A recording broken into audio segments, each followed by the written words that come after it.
सहनावतु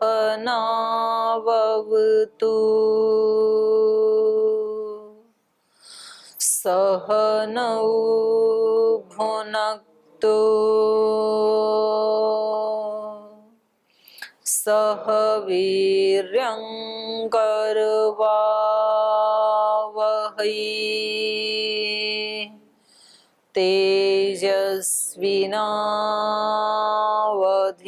तेजस्विनावधीतमस्तु मा विद्विषावहै। ओम शांति शांति शांति।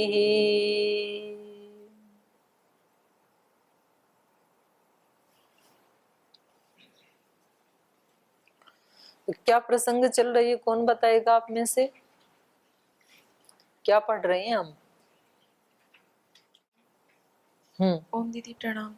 जगत की विविध रचना के बारे में प्रसंग चल रहा था कि जगत की जो विचित्रता है, विविधता है, उसमें दो कारण मूल रूप से हैं। एक मूल प्रकृति जिसमें सत्व रजस तमस है, और एक धर्म अधर्म।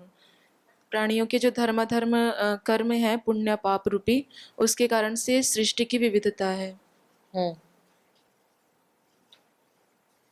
फिर आगे क्या हुआ, प्रसंग कैसे चला? ये तो आपने एक स्टेटमेंट दिया। मयंक जी आगे बढ़ाओ इसको। प्रणाम बहन जी। अब ये जो है कहते हैं पूर्व पक्षी कि क्या ये जो है सिर्फ अदृष्ट से ही शक्ति जगत की उत्पत्ति मानी जा सकती है? तो कहते हैं कि नहीं, इसमें जो है दोनों ही कारण बनेंगे। ये तो हो गया, इन्होंने दे ही दिया ना स्टेटमेंट की। इसमें कारण जो है मूल प्रकृति और हमारे धर्माधर्म जी। उसके बाद हमारा अदृष्ट कर्माशय है जी। तो ये अदृष्ट पे ही चला है प्रसंग आगे कि ये जो अदृष्ट है। पीछे दो मोहन जी को।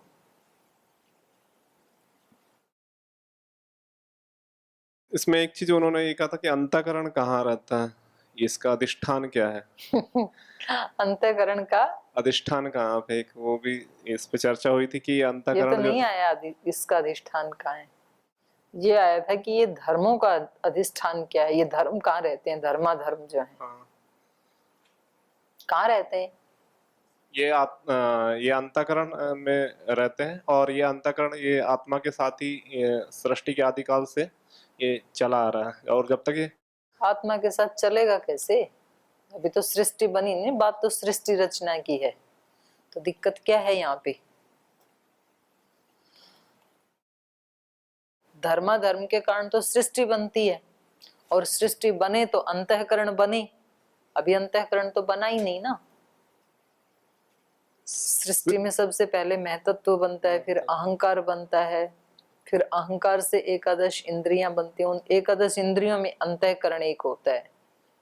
5 ज्ञानेंद्रियां, 5 कर्मेंद्रियां और एक मन, अंतःकरण। तो वो तो तीसरे नंबर पे आके बनेगा, अभी तो बना ही नहीं अंतःकरण। तो सृष्टि की रचना होती है धर्माधर्म के आधार पे, ऐसे इन्होंने बताया था। और दूसरा उपादान कारण मूल प्रकृति सत्वरजतम। तो ये आया था ना कल प्रसंग कि यदि आप इनको अंतःकरण के धर्म मानेंगे तो क्या हो जाएगा? फिर अंतःकरण तो बना ही नहीं अभी, तो इनको कहाँ माने? आत्मा के साथ रहते हैं ऐसा माने, आत्मा के साथ रहते हैं ऐसा माने तो क्या दोष आएगा? अनादि हो जाएगा। उन्होंने कहा था कि जैसे ज्ञान आत्मा के साथ रहता है, ऐसे ही ये धर्माधर्म भी आत्मा के साथ ही रहते हैं ज्ञान की तरह से। जैसे ज्ञान का आश्रय अधिष्ठान आत्मा है, ऐसे ही इन गुणों का भी अधिष्ठान या आश्रय धर्माधर्म का भी क्या है? आत्मा ही है। तो इसमें क्या दोष आएगा? और जो ज्ञान रहता है वो ज्ञान आत्मा में रहता है, तो उसका क्या समाधान है? उसका समाधान यह है कि ज्ञान आत्मा में नहीं रहता है, ज्ञान रूप ही आत्मा है, उसका स्वरूप ही वही है, ज्ञान रूप चेतन रूप। ईश्वर का भी स्वरूप क्या है? ईश्वर में ज्ञान रहता है ऐसा नहीं, ईश्वर ही क्या है? ज्ञान स्वरूप है। ईश्वर में चेतना रहती है ऐसे नहीं, ईश्वर ही चेतन स्वरूप है। तो फिर आगे इन्होंने बताया था कि आप ये कह रहे हैं कि ये आत्मा में ही रहने लगे, अंतःकरण धर्मत्वम धर्मादि नाम। तो फिर बोले अंतःकरण के यदि धर्म है तो दिक्कत ये आएगी, अंतःकरण तो बाद में बनता है, सृष्टि की रचना तो पहले हो जाती है। गुणादि नाम च न अत्यंत बाध, इससे पहले इन्होंने कहा था कि गुण आदि का बाद कैसे होने लगेगा? गुण आदि का बाद ये होने लगेगा कि जगत तो परार्थ कहा है सारा, अपने लिए नहीं है ना, गुण गुणों के लिए नहीं है। सृष्टि की रचना किसके लिए होती है? पर कौन है? आत्मा, आत्मा के लिए है ये सब। तो सारा परार्थ का यदि धर्मादि भाव अंतःकरण के धर्म है तो आत्मा के लिए तो फिर इनका उपयोग कैसे होगा? अनुपयुक्त होने से धर्मादि और इनके कारणभूत जो सत्वरजतम गुण है उनकी तो फिर व्यर्थता ही हो जाएगी। तो कह रहे नहीं, व्यर्थता नहीं होगी, गुणादि नाम का अत्यंत बाध नहीं होगा, उनकी व्यर्थता नहीं होगी, बल्कि उनकी उपयोगिता ही होगी। क्योंकि ये जो धर्मादि संस्कार हैं सब आत्माओं के, तो सृष्टि के आदि से पहले वो ईश्वर के संज्ञान में रहते हैं, और ईश्वर का स्वरूप क्या है? ज्ञान रूप ही है वो। तो उस संज्ञान के कारण, उस ज्ञान रूपता के कारण जिस आत्मा का जैसा कर्माशय था उसको वैसा अंतःकरण मिल जाता है, उसको वैसी मन बुद्धि इंद्रियां वो सब मिल जाती हैं। ठीक है, तो उससे फिर इस आत्मा को उस अंतःकरण के माध्यम से सुख दुख की संवित्ति होती है। धर्माधर्म के अनुसार किसी के धर्म के संस्कार हैं तो सुख की संवित्ति होगी, अधर्म के संस्कार हैं तो दुख की संवित्ति होगी। फिर वो दुख की संवित्ति होती कैसे है? तो उसके 5 वो हैं अवयव। सीधा सीधा आत्मा को सुख या दुख की संवित्ति नहीं होती है। पहले इंद्रियां विषयों के साथ जुड़ती हैं, फिर उस ज्ञान को मन के पास पहुंचाती हैं, फिर मन उसको अहंकार को देता है, फिर अहंकार उसको बुद्धि को संप्रेषित करता है, और फिर बुद्धि तदाकार होकर के आत्मा के सामने वैसा दिखाती है, जिसको कहा ना वृत्ति सारूप्यम योग दर्शन में। तो उस बुद्धि के उस स्वरूप से आत्मा सुखी या दुखी होता है। तो ये पंचावयव है। तो 27 नंबर सूत्र में यही कहा, पंचावयव योगात सुख संवित्ति, ये बताया था ना कल। सुख की संवित्ति कैसे होती है?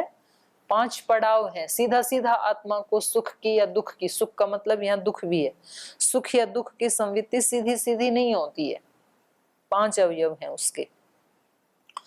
तो फिर कहा कि यहाँ पर ये एक प्रसंग उठा रहे हैं 27 नंबर के लास्ट में, क्योंकि 21वें सूत्र में कहा था श्रुति और लिंग के आधार पर धर्म आदि की जगत निमित्तता को प्रमाणित किया था। तो वहां पर श्रुति का मतलब तो शब्द प्रमाण, और लिंग का मतलब अनुमान प्रमाण, और प्रत्यक्ष का मतलब प्रत्यक्ष तो प्रत्यक्ष ही है। तो इनके आधार पर, आदि कहने से वहां पर प्रत्यक्ष ले लिया था, श्रुति लिंग आदि भी ऐसे कहा था ना 21 नंबर सूत्र में। तो क्या कहा यहाँ पे? श्रुतिलिंग आदि भी तत्सिद्धि ही, श्रुति और लिंग आदि से भी इस बात की सिद्धि होती है कि जगत का उपादान कारण कौन है?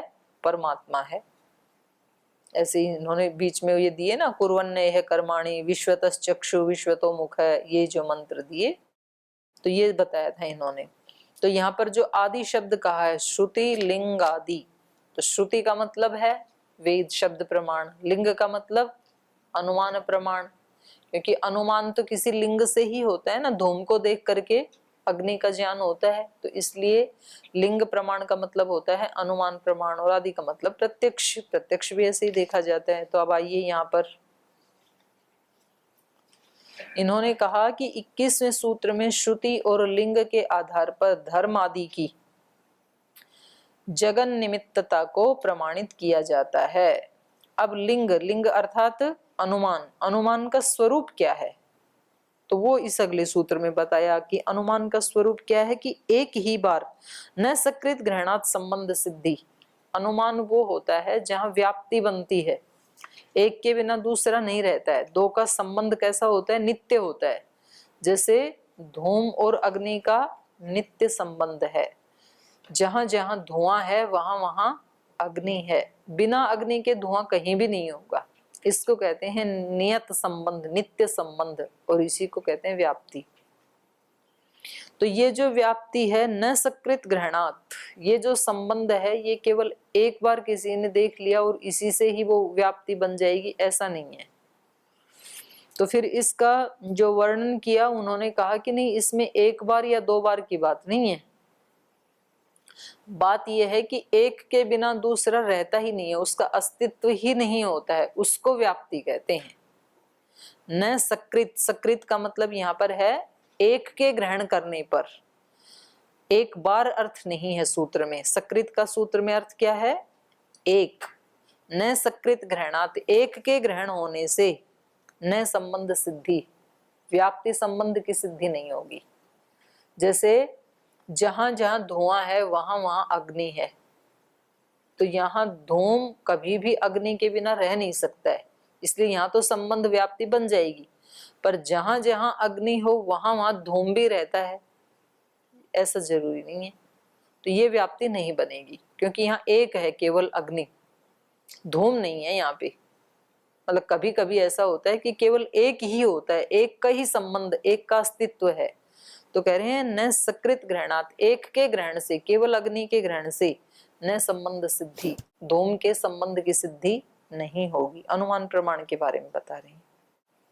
ये कह रहे हैं संबंध व्याप्ति को कहते हैं किन्हीं दो धर्मों का अव्यभिचरित नियत साहचर्य व्याप्ति कहलाता है, जो अनुमान का मुख्य आधार है। ऐसी व्याप्ति की सिद्धि किन्हीं दो के एक बार ही एक साथ या एक जगह ग्रहण होने से नहीं होती। जो वस्तु कृतक बनने वाली है वह अवश्य अनित्य होती है। कृतकत्व और अनित्यत्व इन दोनों धर्मों का नियत साहचर्य है। एक धर्म दूसरे को छोड़कर रह नहीं सकता, ये इनकी व्याप्ति है। तो व्याप्ति के लिए धर्मों का एक बार या अनेक बार इकट्ठे ग्रहण होना ये कोई विशेषता नहीं रखता। वहां पर अपेक्षा इस बात की होती है कि उनमें से एक दूसरे को छोड़कर ना रहें। जैसे धूम अग्नि को छोड़कर नहीं रह सकता है, तब व्याप्ति बनेगी। यदि घट के निर्माण के समय हम अनेक बार भी गर्दभ को साथ बंधे हुए देखते हैं तो भी घट और गर्दभ की व्याप्ति संभव नहीं हो सकती। तो बार बार की बात नहीं है, कितनी बार गधे को वहां बांधते हुए देखा है, तो ऐसे थोड़ी कहेंगे कि जब जहां जहां घट का निर्माण होता है वहां वहां घटे को बांधा जाता है, ये व्याप्ति थोड़ी बनेगी, क्योंकि गधे के बिना भी उसका अस्तित्व है, लेकिन मिट्टी के बिना उसका अस्तित्व नहीं है, तो वहां व्याप्ति बनेगी। तो सूत्र में न पद को अलग न रख करके न एकधा इत्यादि के समान समस्त पाठ भी माना जा सकता है, तब न सकृत ग्रहणात का अर्थ हो जाएगा असकृत ग्रहणात। असकृत मतलब एक के ग्रहण से, किन्हीं दो धर्मों का निरंतर साहचर्य ग्रहण होने से व्याप्ति की सिद्धि होती है, यह अर्थ होगा। अब व्याप्ति के भेद के साथ सूत्रकार ने उसका स्वरूप भी बताया है। व्याप्ति के भेद क्या हैं और उसका स्वरूप क्या है वो बता रहे हैं। नियत धर्म साहित्यम उभयो एक तरस्य वा व्याप्ति ही। व्याप्ति उसको कहते हैं जहां नियत धर्म का साहचर्य होता है। नियत धर्म साहित्यम, सहितता, नियत धर्म की सहितता जहां होती है, तो वहां दोनों में भी हो सकती है, जहां दो का संबंध है। और एक तरस्य वा, जैसे मैंने अभी उदाहरण दिया अग्नि और धूम का, तो यहाँ एक तो नहीं रह सकता है अग्नि के बिना धूम तो, लेकिन अग्नि रह सकती है धूम के बिना। नियत धर्म साहित्यम, व्यवस्था पूर्वक धर्मों का इकट्ठा रहना, ये व्याप्ति है। चाहे वह उभयो हो, चाहे दोनों धर्मों का हो ये इकट्ठा रहना, अथवा एक तरह से या दोनों में से किसी एक का हो। साध्य और साधन दोनों धर्मों का परस्पर नियत साहचर्य, या केवल साधन धर्म का साध्य के साथ नियत साहचर्य, ये व्याप्ति है। तो पहले का उदाहरण है कृतकत्व और अनित्यत्व। कृतकत्व और अनित्यत्व दोनों हमेशा साथ रहते हैं, नियत साहचर्य है ये। जो जो कृतकत्व से युक्त है वो अनित्यत्व से भी युक्त है। जो कोई चीज बनी है ना तो वो कभी भी नित्य नहीं हो सकती है, उसमें अनित्यता रहती ही है साथ। तो कृतकत्व और अनित्यत्व। और दूसरा का उदाहरण है धूम और अग्नि। तो कृतकत्व और अनित्यत्व तो नियत साहचर्य वाले, हमेशा दोनों साथ रहेंगे। अनित्यत्व है कहीं तो कृतकत्व जरूर मिलेगा, कृतकत्व है तो अनित्यत्व जरूर मिलेगा। लेकिन धूम और अग्नि में, अग्नि के बिना धूम तो नहीं रहता है, धूम तो हमेशा अग्नि के साथ रहता है, लेकिन अग्नि कभी कभी बिना धूम के भी रहती है। जैसे लोहे का गोला है और उसमें हमने अग्नि प्रवेश करवा दी तो वहां धूम नहीं होगा, वो लाल हो जाएगा। दूसरे का उदाहरण धूम और अग्नि है। धूम अग्नि के बिना संभव नहीं, इसलिए धूम की व्याप्ति अग्नि के साथ है, पर अग्नि धूम के बिना भी दग्ध अयोगोलक या अंगार आदि में अग्नि रहता है, इसलिए अग्नि की व्याप्ति धूम के साथ नहीं बनती। फलतः कहीं दोनों धर्मों का और कहीं एक का अव्यभिचरित साहचर्य व्याप्ति का स्वरूप है। ये है मुख्य बात। व्याप्ति किसको कहेंगे? अव्यभिचरित साहचर्य, दो धर्मों का अव्यभिचरित साहचर्य या नित्य साहचर्य, ये व्याप्ति का स्वरूप है। जहां दोनों धर्मों का परस्पर एक दूसरे के साथ समान साहचर्य होता है उसे समव्याप्ति कहते हैं, और जहां एक ही धर्म का साहचर्य हो उसे विषम व्याप्ति कहते हैं। तो समव्याप्ति किस में बनेगी? समव्याप्ति बनेगी अनित्यत्व और कृतकत्व में, और विषम व्याप्ति कहाँ बनेगी? धूम और अग्नि में। सूत्रकार प्रतिपादन करता है कि व्याप्ति कोई अतिरिक्त तत्व नहीं है। न तत्वांतरम वस्तु कल्पना प्रसक्ते है। ये कह रहे हैं तत्वांतरम, व्याप्ति जो है वो कोई अतिरिक्त तत्व नहीं है। जैसे अग्नि, धूम और व्याप्ति कोई तीसरा ही तत्व हो, ऐसा नहीं है। उन दोनों के ही अस्तित्व में जो नित्य साहचर्य उसको व्याप्ति कहते हैं। तो व्याप्ति तत्वांतरम न वस्तु कल्पना प्रसक्ते है, व्यर्थ वस्तु की कल्पना की प्रसक्ति से व्याप्ति को अतिरिक्त तत्व मानना ये युक्ति संगत नहीं है, क्योंकि अतिरिक्त वस्तु की कल्पना व्यर्थ होगी। कारण यह है कि वहां भी अव्यभिचरित साहचर्य को मानना तो अवश्य अपेक्षित होगा, फिर उसी को व्याप्ति क्यों न मान लिया जाए, अतिरिक्त तत्व मानना निष्फल है। यदि कहीं दो पदार्थों या धर्मों का नियत साहचर्य, उनसे कोई अतिरिक्त तत्व नहीं है तो क्या है? ये सारी व्याप्ति आदि और ये सारा प्रसंग क्यों चला रहे हैं? ये मूल बात कहाँ से चली थी? मूल बात यहाँ से चली थी कि ईश्वर निमित्त कारण है सृष्टि की रचना में, और जो मूल प्रकृति है वो उपादान कारण है। तो इन दोनों का योग होता क्यों है? तो बोले अविद्या के कारण होता है। तो ये अविद्या को कोई तीसरा तत्व मान रहा था पूर्व पक्षी, क्योंकि बात ये थी ना कि भाई अविद्या के कारण यदि योग होता है तो अविद्या पहले होनी चाहिए ना, और अविद्या उत्पन्न तब हो जब सृष्टि बने। जब दोनों अलग हैं तो ईश्वर अपने स्वरूप में विशुद्ध है और सृष्टि अपने रूप में विशुद्ध है। तो पहले अविद्या हो तब तो इनका योग हो, क्योंकि बिना अविद्या के तो योग हो नहीं सकता, ईश्वर तो ज्ञान स्वरूप है। और पहले ही यदि अविद्या है तो वो अविद्या आई कहां से? क्योंकि सृष्टि तो बनी ही नहीं अभी। और यदि कहो कि वो एक स्वतंत्र तत्व है और वो नित्य है और अविभाज्य है, अखंडनीय है, तो फिर आपको अलग से मूल प्रकृति को मानने की जरूरत नहीं है। फिर वो जो नित्य तत्व है उसी से ही सृष्टि बन जाती है, बस ऐसा ही मान लो फिर। तो ये जो व्याप्ति है ये अविद्या की तरह से कोई अलग अस्तित्व रखने वाली वस्तु नहीं है, ये कहना चाह रहे हैं ये कि तीसरे तत्व को मानने की, जैसे वहां पर अविद्या को एक स्वतंत्र पदार्थ मानने की आवश्यकता नहीं है, ऐसे ही यहाँ व्याप्ति को इन दोनों से, दो धर्मों से अतिरिक्त तत्व मानने की आवश्यकता नहीं है। तो बोले फिर अगर नहीं मानेंगे तो वो बनेगा कैसे? अविद्या को नहीं मानेंगे तो सृष्टि रचना होगी कैसी? किन्हीं दो पदार्थों को या धर्मों को नियत साहचर्य, उनका जो नियत साहचर्य है, तो उनसे अतिरिक्त कोई तत्व नहीं है। तो वो होगा कैसे नियत साहचर्य उन दोनों का? कोई तो ऐसी चीज माननी पड़ेगी ना जो उन दो को जोड़ के रखे हुए है। जैसे अभी भी ब्रह्मांड में, आज सुबह भी जैसे वो अपने वो बता रहे थे, सिंह साहब बता रहे थे कि सभी सेल्स और उनका जो संघात रूप, और फिर ये इतना बड़ा बड़ा उनका रूप, सूर्य चंद्र पृथ्वी आदि, ये सब आकाश में ही तो लटक रहे हैं। तो किसने इनको जोड़ के रखा हुआ है? इधर उधर बिखर क्यों नहीं जाते हैं? या शरीर में भी सारे सेल्स को किसने रोक के रखा हुआ, बांध के किसने रखा हुआ है? दो सेल्स के बीच में उन दोनों को जोड़ने वाला तत्व क्या है? तो वो है एनर्जी। और वो एनर्जी सब जगह व्यापक है, पूरे विश्व ब्रह्मांड में सब जगह व्याप्त है वो एनर्जी। उसने थाम रखा है इस सारे को। और उसका आपको प्रत्यक्ष एहसास करना हो तो फिर दो चुंबक ले लो, विपरीत, उत्तर और दक्षिण, और उनको मिलाने की कोशिश करो। आप कभी मिला नहीं पाओगे। यहाँ तक तो ले आओगे पर यहाँ आकर के आप नहीं मिला पाओगे। तो इतनी सी दूर में जो एनर्जी है वो उनको मिलने नहीं देती है।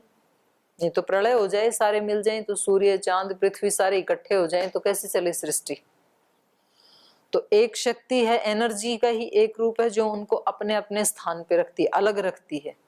उत्तरी ध्रुव को इधर रखेगी, दक्षिण को इधर रखेगी, इधर नहीं आने देगी, उसको साथ नहीं मिलने देगी। और वहां रहते हुए भी उनको वहां थाम के रखना, अपने अपने उसके ऊपर वो काम कर रहे हैं, घूम रहे हैं, गति कर रहे हैं, ये भी एनर्जी का ही काम है। तो ये एनर्जी को ही साइंस ने इसको एनर्जी कह दिया और अध्यात्म ने इसको परमात्मा कह दिया। ये परमात्मा की शक्ति है जिसने सबको थाम रखा है, जिसने शरीर के सेल्स को जोड़ के रखा हुआ है। तो वो जो 72 करोड़ 72 लाख 10,201 सूक्ष्म नाड़ियां जो कही हैं, वो ये काम करती हैं। उन्होंने एक एक सेल को बांध के रखा हुआ है और एक नियमन में रखा हुआ है। तो ये वही कह रहे हैं, यदि किन्हीं दो पदार्थों या दो धर्मों का नियत साहचर्य, उनसे अतिरिक्त कोई तत्व नहीं है, तो वो क्या है? तो उसको सूत्रकार स्पष्ट करते हैं, निज शक्ति उद्भवम इति आचार्याः। कह रहे हैं कोई तीसरी चीज नहीं है, उन दोनों के अंदर जो अपनी निज शक्ति है, उनके साथ ही, उनके अस्तित्व के साथ ही एक जो एनर्जी है, एक तो हो गया मेटल, एक हो गया एनर्जी। और मेटल भी क्या है? एनर्जी का ही घनीभूत रूप है। ये मैंने पहले भी बताया था। अध्यात्म में तो ऐसा ही मानते हैं कि जैसे आपको किसी देवी देवता का दर्शन होता है, कोई व्यक्ति जैसे जाप करता है गायत्री का या किसी अन्य मंत्र का, तो करते करते करते और उसकी जब करोड़ों में संख्या हो जाती है तो वो ध्वनि ही घनीभूत हो जाती है। वो एनर्जी जो ध्वनि से उत्पन्न हो रही थी वो ही घनीभूत होकर के एक आकार ले लेती है। इसलिए हमारे अध्यात्म में जो पत्थर में भी जो भगवान को माना, उसको भी पूजा, तो वो उसका कारण यही है कि वहां पर भी एनर्जी तो है, भगवान तो है वहां पर भी, लेकिन वो बहुत अनअभिव्यक्त अवस्था में है, बहुत प्रसुप्त अवस्था में है। वहां भी चेतनता है लेकिन अति सूक्ष्म है। और ये जो मनुष्य है या प्राणी है, इसमें चेतनता अत्यंत अभिव्यक्त है। पेड़ पौधों में उससे कम अभिव्यक्त है चेतनता है। तो ये उसके ही रूप है, पर उसके सिवाय और कुछ है नहीं। इसलिए कहा उसमें, जैसे वेदांत में जाकर के दर्शन क्या कहेंगे? ईश्वर के अलावा और कोई नहीं है इस संसार में। ये संसार क्या है? ईश्वर रूप ही है। तो ईश्वर तो कहते हैं अध्यात्म में, और एनर्जी कहेंगे साइंस में। साइंस कहेगा कि एनर्जी के अलावा और कुछ भी नहीं है इस विश्व में, केवल वो ही वो है। तो ये ऐसे कह रहे हैं कि इनकी अपनी निज शक्ति है। निज शक्ति उद्भवम, अपनी स्वाभाविक शक्ति का प्रकट होना, माने पदार्थों का या धर्मों का साहचर्य है। अपनी ही शक्ति से उनका साहचर्य बना रहता है। तो वो जो शक्ति है जिनको ये निज शक्ति कह रहे हैं, वो ही क्या है? परमात्मा की शक्ति है। इति आचार्याः, कपिल आचार्य कहते हैं, पदार्थ या धर्म की निज शक्ति, सहज शक्ति की अभिव्यक्ति ही उन धर्मों का साहचर्य है। किसी वस्तु या धर्म में यह सहज स्वाभाविक सामर्थ्य रहती है कि वह किसी का कारण या किसी का कार्य हो, या प्रयोजक या प्रयोज्य हो। ये चीज बनाने से नहीं बनती है, ये वस्तुओं का अपना स्वभाव है। यही वस्तुओं के साहचर्य के नाम से कहा जाता है, क्योंकि कोई कार्य या प्रयोज्य अपने कारण या प्रयोजक की उपेक्षा करके अपने अस्तित्व का लाभ नहीं कर सकता। कितनी अच्छी बात कही है, देखो। माने यहाँ संसार में ना हम सब प्राणी ऐसे गुथे हुए हैं एक दूसरे से। तो यहाँ पर उन्होंने 3 शब्द बोले थे आज, एकत्व, सह अस्तित्व, विश्व बंधुत्व।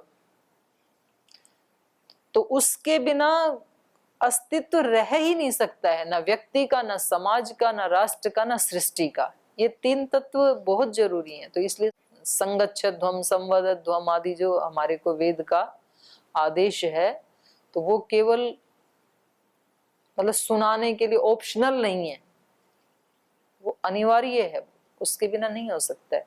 तो सब में एकत्व है, वो ही एनर्जी है, और सबका सह अस्तित्व है, सबका अपना अपना अस्तित्व है, और सबका एक संबंध है, उसको आप हटा नहीं सकते हैं। एक एक सेल का एक दूसरे के साथ संबंध है।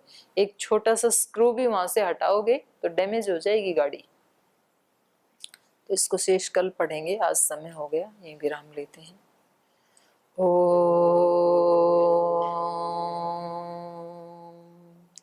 शांति शांति शांति। श्री गुरुभ्यो नमः।